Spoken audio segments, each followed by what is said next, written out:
Hello there, HQTs. If your Valentine's Day was good, this one was better. Katy Perry and Orlando Bloom got engaged. The superstar couple showed off the ring on IG. Here it is right here. Orlando loves to live up to his name, doesn't he? First, he was in full bloom in those paddleboarding pics. Remember those? How could you forget?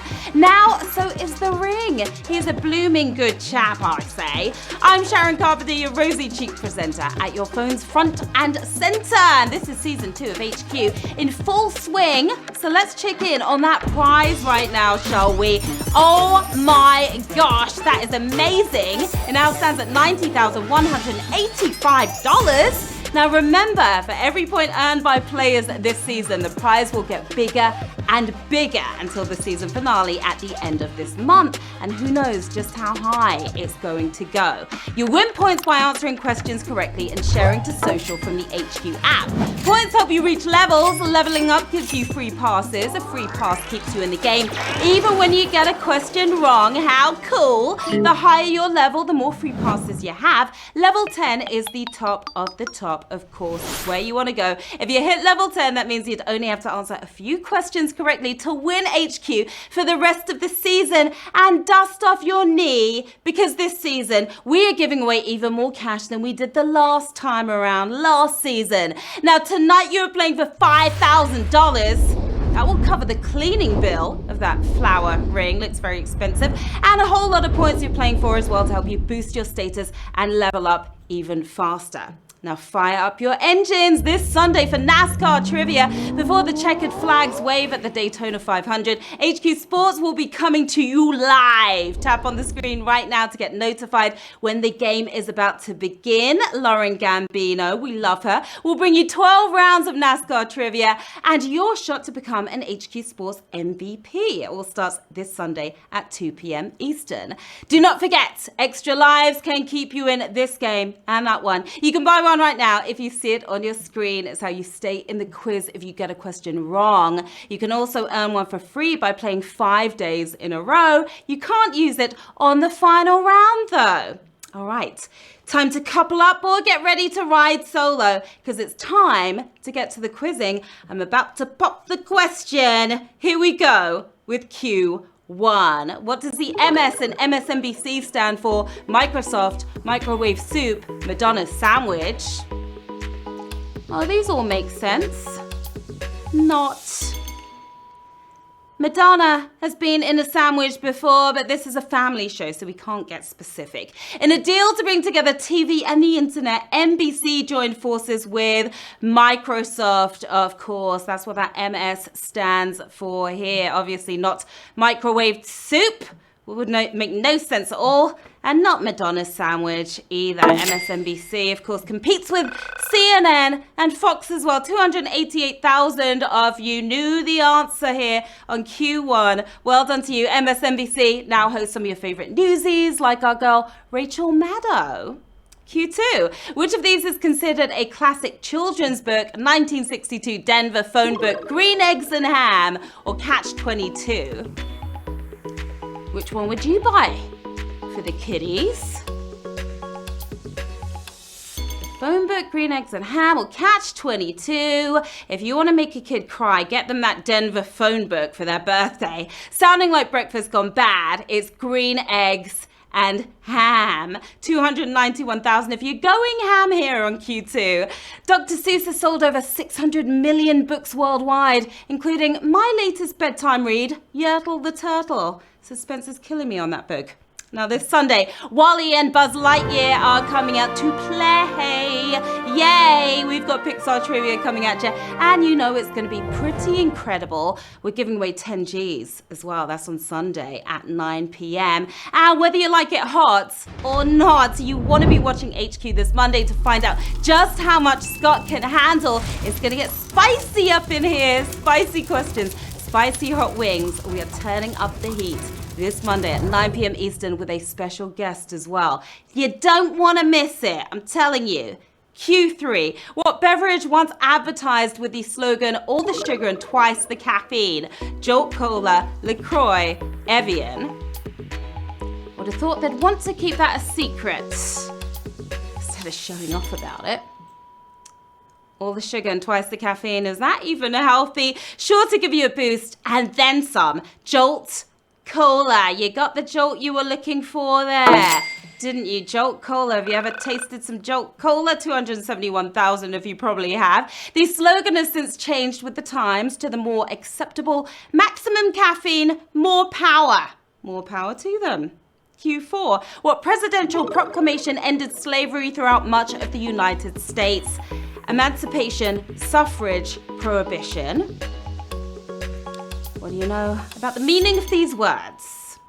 If you weren't for prohibition, you won't be hitting the bar tonight, because that was the ban on booze. The term we're after here is emancipation, of course. Did you tap on emancipation? 263,000 of you did. In 1863, Lincoln signed the Emancipation Proclamation to free 3.5 million of the 4 million slaves in America. Q5, where would you travel to see South America's famous Nazca lines? Paraguay, Bolivia, Peru. Will you make it to the finish line tonight? I do hope so. Now, you don't need to leave the US to find lines for NASCAR, but if it's Nazca lines you're after, you'd head to Peru. That's where 189,000 of you crossing the line there. These ancient geoglyphs, aka giant drawings, are impressive to look at. If you're all the way in a helicopter, that is. If you're close up, might not be able to tell what it is. Q6. What item do fans of Gary Gygax bring to his memorial plaque by Lake Geneva, Wisconsin? Dice, spoons, shoes. Which inanimate objects? You'll need some good walking shoes to go all the way to Lake Geneva, but a fervent fan base of the Dungeons & Dragons creator make the visit to bless their dice. Yeah, they want to get their dice blessed. 111,000 of you nailed that. Are we going to go with a savage? Let's go with a savage question here, because 140,000 of you are out here on Q6. I'm sad to say. 111,000 of you still in the game, rolling a 6 for yourselves. I'm not sure what happens when your dice are blessed, but it could be fun to find out. Why not? Halfway. Q7. Michael Shannon won an Oscar nomination for acting in a film directed by what fashion designer? Coco Chanel, Yves Saint Laurent, Tom Ford. 3 of the best to ever do it. If you tapped on Yves Saint Laurent, you've got to leave Saint Laurent. Michael scored the nod for his work in Nocturnal Animals by Tom Ford, who wrote, directed and produced the movie as well. 100,000 of you got that correct. You're on the best dressed list. Ford's first movie was A Single Man, something I'm sure lots of you can relate to after you forgot Valentine's Day. Yes, you. Q8. In 2012, Daredevil Felix Baumgartner made news for completing a parachute jump from where? Edge of space, Burj Khalifa, Eiffel Tower. Better him than me is all I can say about that. You wouldn't catch me at the top of any of them, let alone jumping off just a little higher than the Burj Khalifa. It's the edge of space. Start the cameras. Ooh, that was high. Makes me feel a little queasy. Just looking at that edge of space is the answer. 67,000 of you with your feet firmly on the ground. The 128,000 foot jump has since been bested by a Google exec, but at the time it was the highest jump of all time. Q9. The first irrational number known to be discovered as part of what shape's measurements? Square, circle, sphere. And I thought I knew math until I read this question. I guess I don't. If you tapped on circle, that's just plain irrational. The simple answer without the complex explanation. Square is what we were looking for. You're squaring off that. That was another savage question right there. Look at that. 40,000 of you gone, 22,000 of you still in the game. You are squaring off. The square root of 2 can't be written as a simple fraction, so therefore it's irrational. Don't try to rationalize it. Your brain will implode like mine just did. Q10. Which of these cities has not faced itself in the World Series? St. Louis, Los Angeles, Chicago. It's always fun to face yourself. It's a win-win, lose-lose situation. New York is the king of the Subway Series, facing off against itself 3 times in a row in the 20s and several times since. This city is lucky if they get one team in. Los Angeles is the answer we were looking for. Oh my goodness, we're going to go with Triple the Savage here. 8,564 of you are still in the game. You get the home run. We lost 20,000 of you here on Q10. Chicago had the White Sox versus Cubs in 1906. Can they do it again 113 years later? Methinks not.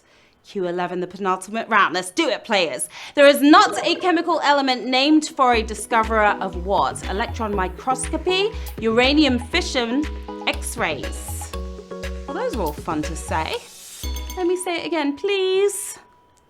If you went for X-rays, you don't have the right vision, I'm afraid. The non-nuclear answer here is electron microscopy.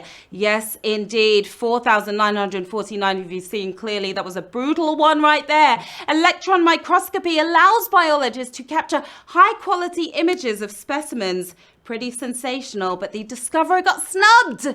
It's time for you to go after what you deserve, because we are heading into the final round with 4,949 players left in the game, another 1,300 using their extra lives to get back in, and $5,000 in the bag. Good luck, players. It's Q12. A key composer on Family Guy also performed a hit track on what best-selling film soundtrack?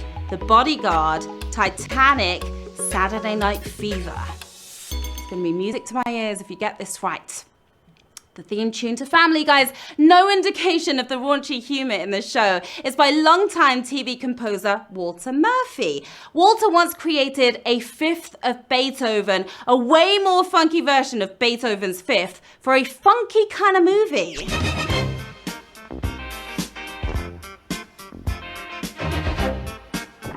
Oh yeah, that's funky. It's Saturday Night Fever for the win tonight. We've got 2,522 winners. You smashed it!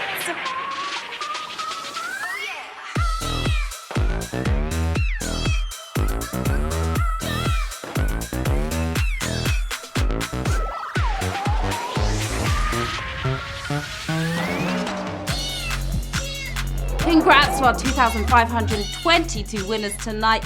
You survived Triple the Savage. Congrats to you. You're taking home $1.98. Not bad at all. We've got Joe Kenny right there. Day Mock. We've got Weird Rain and Pantic. Some really interesting names of you winners tonight. Natalie 637 as well. Congrats to all of you for scoring so many points tonight. Those points will help you level up so you can win big cash this season. We're giving away more money than we did the last time around, remember, with lots of surprises on the way, of course. So keep your phones handy. Well done. You showed nothing but love in the game today. A full commitment. You came, you played, and you slayed. I'm Sharon Carpenter. Here's where you can find me on the socials. Don't be shy now. Stop by and say hello. And of course, we're back tomorrow at 9 p.m. Eastern with some Saturday night antics and lots of cash. So join us then. In the meantime, have an epic Friday night. I will see you soon. Bye.